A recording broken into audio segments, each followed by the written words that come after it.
नमस्कार, मार्केट पंचनामे में आप सभी का स्वागत है। मैं हूं सुमित। हफ्ते का आखिरी कारोबारी सत्र और साथ साथ इस महीने का भी आखिरी कारोबारी सत्र, जबकि भारतीय बाजार अपने नए रिकॉर्ड स्तरों पर पहुंचते हुए दिखाई पड़े। मिड कैप इंडेक्स रिकॉर्ड स्तरों पर रहा। फार्मा, रियल्टी, पीएसयू शेयरों में खरीदारी देखने को मिली आज के सत्र में।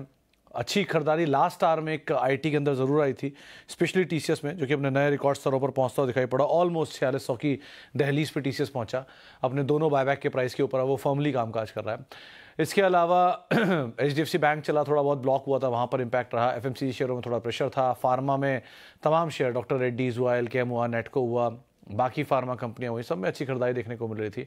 पीएसयू बैंक्स में खरीदारी थी, 1/4% का उछाल था। पीएसयू कंपनियों में अदरवाइज उछाल था।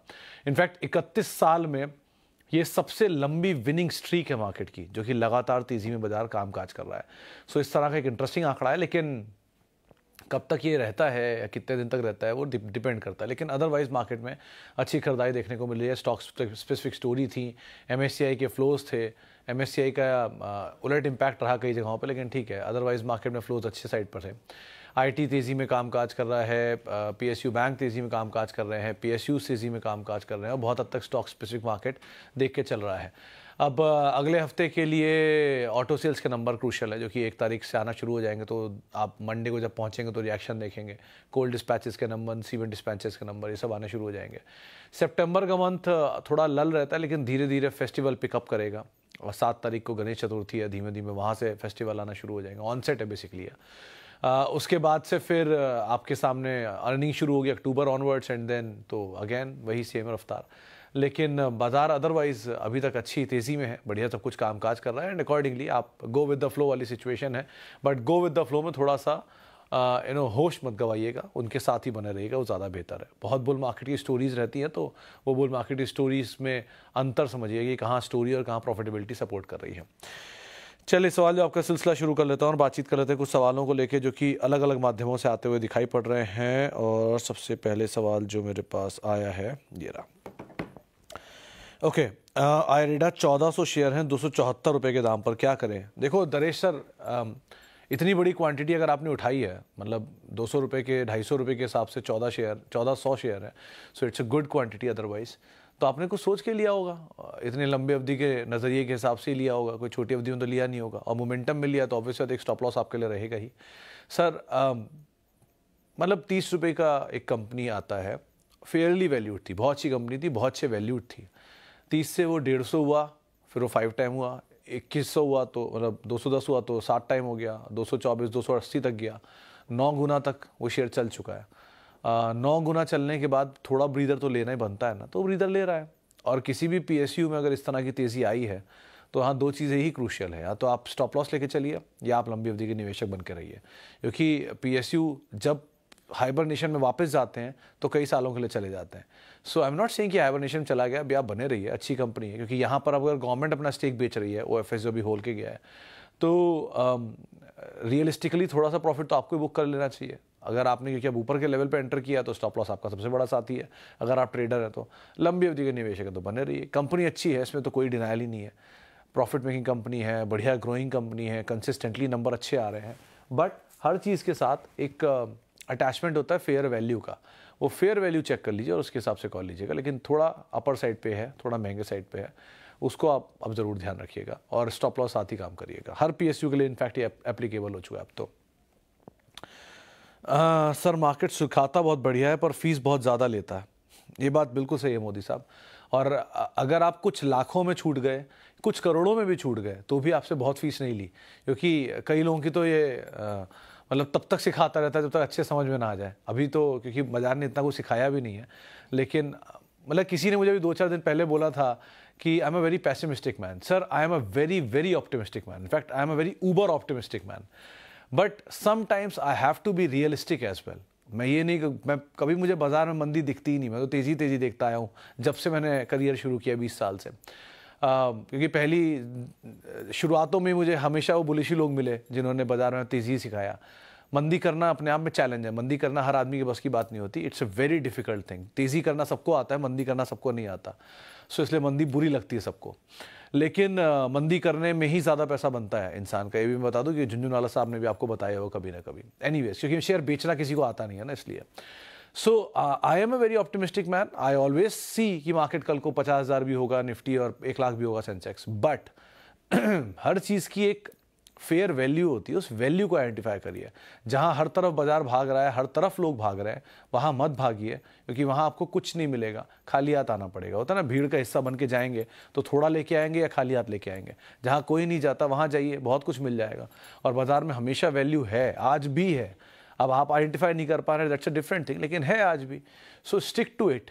थोड़ा कुछ कुछ कभी कभी छोड़ना पड़ता है कि आज सब कुछ तो हम पा नहीं सकते, तो जो छोड़ दिया वो आपका नहीं था, तो क्यों उसके लिए इतना लोड ले रहे हो. और जो चीज़ आपको अच्छी चीज़ आज मिल रही है ले लीजिए, कल को वही भागेगी तो सब उसके पीछे भागेंगे. सो देख कर ही आप कॉल लीजिए, वो ज़्यादा बेटर है. और रही बात आपके IKO लाइटिंग की, तो अच्छी कंपनी है, आप होल्ड भी कर सकते हो, आप एक्यूमुलेट भी कर सकते हो, क्योंकि ये टूटा भी है ऊपर से बहुत. IPO नया है, इसे थोड़ा समय लगेगा इसमें. जो भी IPO देखिए 2021-22 के IPO थे, उनमें अब चाल आनी शुरू हुई है. जोमेटो और पेटीएम और नाइका एंड एवरीवन. जो 2022-23 के IPO होंगे वो 1 आध साल बाद चलेंगे, थोड़ा और हल्के होने के बाद. सो थोड़ा थोड़ा टाइम लेगा, बट ठीक है. वैसे कंपनी अच्छी है, कामकाज भी अच्छा है, आप समय दे सकते हो तो बने रह सकते हो. Indigo and Zomato, both of them are, in fact Indigo is an excellent company. Zomato again is a very good company. मैं ये नहीं कहूँगा ख़राब कंपनी है, एक्सेलेंट भी नहीं बोलूँगा, लेकिन हाँ, इट्स अ गुड कंपनी. चीज़ें बहुत बेटर कर रही हैं और पब्लिक ब्लिंकिट के ऊपर काफ़ी फोकस्ड है, काफ़ी ज़्यादा काम कर रही है. एनालिस्ट कॉल में उन्होंने ब्लिंकिट के ऊपर बहुत ज़्यादा जिक्र किया था. और इंडिगो भी अच्छा है, लेकिन इंडिगो में एक ओवर हैंग रहेगा जब तक प्रमोटर का स्टेक बिक रहा है लगातार. गंगवाल फैमिली बेच रही है स्टेक. सो आप आपके पास हैं दोनों, आप बने रह सकते हो. इंडिगो को आप कभी नीचे मिल जाए तो आप आराम से लॉन्ग भी कर सकते हो. जोमेटो के केस में सर 2 ही 3 चीज़ें मुझे कभी समझ में नहीं आई. क्योंकि जोमेटो में सबसे अच्छी चीज़ क्या है कि FI बहुत ज़्यादा बुलिश है, क्योंकि FIs की सबसे बड़ी कोई नॉन निफ्टी कंपनी में अगर होल्डिंग है तो जोमेटो है. 1 लाख करोड़ वर्थ के शेयर होल्ड करते हैं FIs जोमेटो के अंदर. So it's a big FI favourite company. So आप भी बने रह सकते हो अदरवाइज. लेकिन प्रोमोटर होल्डिंग कम है, 4% के आसपास ही प्रोमोटर होल्डिंग, 4 से 6% के आसपास. सो बाकी आप बने रहो, नंबर्स देखते रहो, जैसे से पिकअप आता है वो ज़्यादा बेटर. लेकिन कन्विक्शन वाली स्टोरी सो फार इंडिगो है, एंड प्रोमोटर ओवरहैंग अगर निकल जाता तो ज़्यादा बेहतर रहेगा.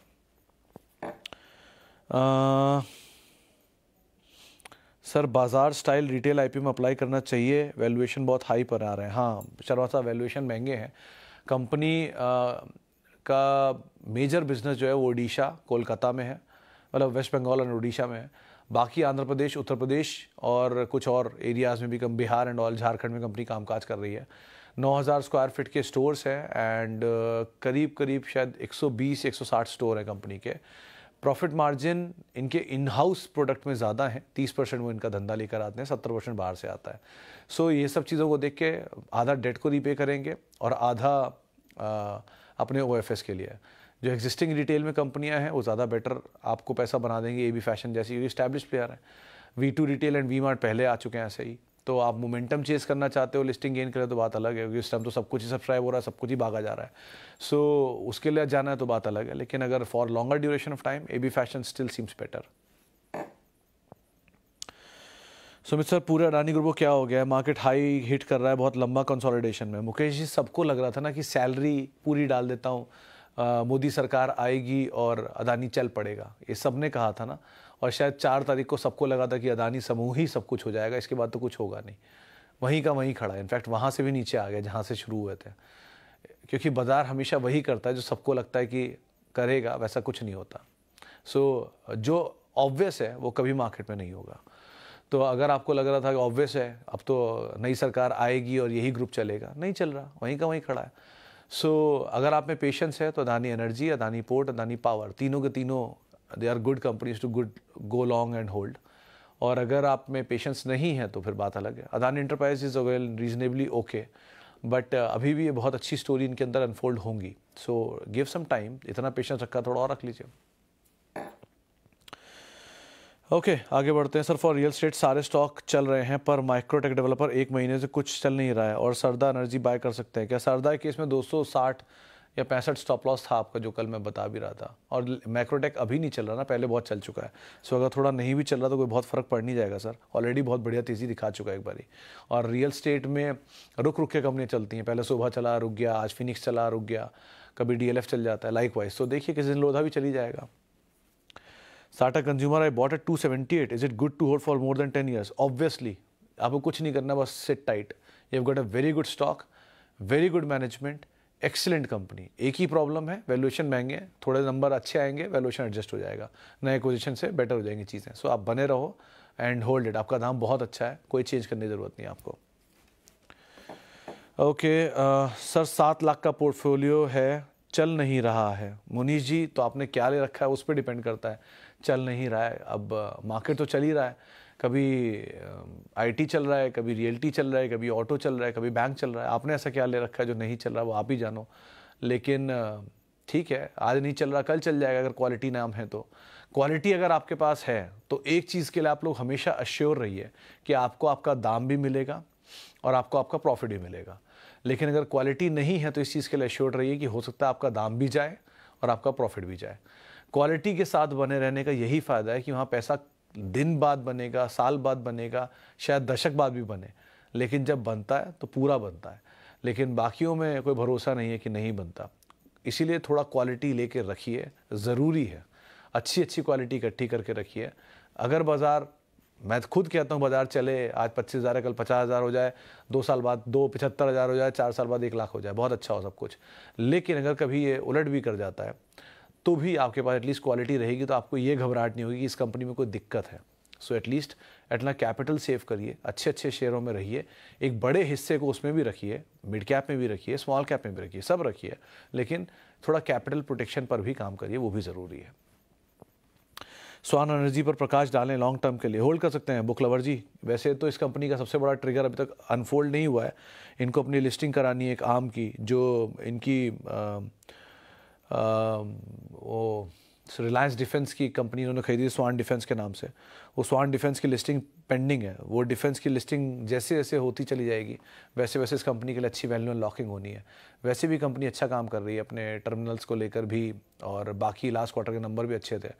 सो बने रहिए। 3600 करोड़ रुपए का एक आर्म को बेचने की बात भी की है लास्ट क्वार्टर में इन्होंने नंबर्स में अपने। सो बने रहना इज़ बेटर। लेट्स सी, 670 इसका शायद QIP का प्राइस था, अगर मैं गलत नहीं हूँ तो। उससे 20-30 रुपये या 50 रुपये नीचे का स्टॉप लॉस लेके आप बने रहो, अदरवाइज वैसे कंपनी अच्छी है। ओके, टाटा कंज्यूमर हो गया। I am Ayesha Bansal wire next 1 year कैसा रहेगा? गुड मोमेंटम स्टॉक्स बताएं कोई भी। गुड मोमेंटम स्टॉक्स जो होंगे ना, मैं वो बहुत हैवी स्विंग देते हैं। मोमेंटम स्टॉक्स का मतलब ही यही होता है कि या तो वो ऊपर बहुत तेज चलेंगे या नीचे बहुत तेज चलेंगे। सो ऐसी कंपनियों में आते हैं अदानी के एंटरप्राइजेज जो आजकल नहीं चल रहे हैं, वो किसी फाइंड जब चल रहा है, real estate, auto, even Vodafone idea आज जो है लगा था MSCI में ऊपर चलेगा, उल्टा 5% नीचे आ गया। सो ये सब मोमेंटम स्टॉक है। मोमेंटम स्टॉक में आप GMR बड़ा फेवरेट है सबका मोमेंटम में, तो ऐसे करके स्टॉक्स आते हैं, वो आप अकॉर्डिंगली काम कर सकते हो। रही बात बंसल वायर की, मैम वैसे कंपनी ठीक है, बट अभी बहुत दिन हुए नहीं लिस्टिंग को लेकर, तो अभी नंबर बहुत सारे डिटेल में है नहीं। सो जैसे जैसे नंबर आते जाएंगे सिचुएशन क्लियर होती जाएगी। कोई भी कंपनी अगर आप ले रहे हो IPO से रिलेटेड या नई लिस्टेड, तो आपको कुछ समय तो उसको देना पड़ेगा, उसके नंबर्स को लेकर, चीज़ों को लेकर। जब वो क्लैरिटी मिलने लगेगी तब आप काम करिए। तब तक के लिए आप मोमेंटम चेस कर लीजिए, तब तक के लिए जो जैसे बढ़िया राय मिल रही है या बढ़िया मूव मिल रहा है उस मूव को प्ले करिए। एग्जाम्पल जैसे ओला था, 4,000 करोड़ का घाटा है, लेकिन ठीक है अभी अच्छा था तो चल गया, वो 3 गुना 4 गुना हो गया, तो कुछ 3 गुना 4 गुना कह रहा हूँ, बल्कि 70 रुपये शेयर, हाँ 3 गुना ही हो गया रफली। सो इस तरह का पैसा बना दिया, तो अब क्या ही बोल सकते हैं उसमें। तो मोमेंटम था, वो राइड कर लिया, जिसको जिसको मिल गया, बाकी अब बैठो जब तक नंबर चीज़ें बेटर नहीं होती तब तक। सर रेणुका शुगर 700 शेयर है 49 के, दिसंबर 23 से होल्ड किया हुआ है, आगे क्या करना चाहिए? देखो जीशान साहब, वैसे तो ये कंपनी वर्थ होल्डिंग है, लेकिन इस सेक्टर के अभी भी बॉटम आउट के साइन दिख नहीं रहे मुझे।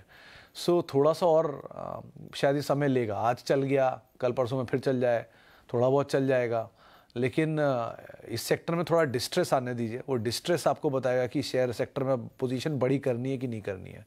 जब ये सेक्टर बिल्कुल ही out of light, out of sight हो जाए, सब तरफ से इसको nobody want to get into, तब आप जाइएगा। अभी जैसे HDFC बैंक है, nobody want to get into, तो वन फाइन डे वो स्लीपिंग जायंट एकदम से उठेगा और 20% चल जाएगा, सब आगा पीछा बराबर हो जाएगा, फिर सबको लगेगा यही लेने लायक है। सो ऐसी सिचुएशन जब तक नहीं आती तब तक के लिए एटलीस्ट आप just wait and watch and keep a close track over numbers, क्योंकि ये जहाँ खराब नंबर आने शुरू हो जाए बहुत, जब ये शेयर टूटने लग जाए खराब नंबर्स के बीच में और थोड़ा स्टेबल हो जाए, वहाँ सिचुएशन थोड़ी बेटर होनी चाहिए, जो कि बहुत दूर यहाँ से है नहीं। सो अब ज़रा क्लोज वॉच इसके ऊपर आप रखिएगा अदरवाइज। ओके, हुडको एंड BHEL जियो फाइनेंस में क्या करें? अब 10% लॉस पर है, सब लॉन्ग टर्म के लिए अब बचे आपके पास। हुडको बहुत अच्छा चल चुका, BHEL सुपर्ब चल चुका, BEL सुपर्ब चल चुका और जियो फाइनेंस भी सुपर्ब चल चुका। जियो फाइनेंस की तो आज AGM भी थी। सो आप सब अब लॉन्ग टर्म के लिए होल्ड करिए या फिर सब में स्टॉप लॉस रखिए अगर आप छोटे अवधि के ट्रेडर है तो। सब के सब वैसे कंपनी अच्छी हैं, लेकिन सब में अब समय लगेगा चलने में, क्योंकि एक बढ़िया तेज़ी दिखा चुके हैं, थोड़ा ब्रीदर तो लेंगे अब सबके सब। ओके, अब फिलहाल अब इतने ही सवालों शामिल करूंगा। माफ़ी उन सभी लोगों से इनसे बातचीत नहीं हो पाई। बहुत बहुत शुक्रिया उन सभी लोगों का जिन्होंने सवाल पूछा।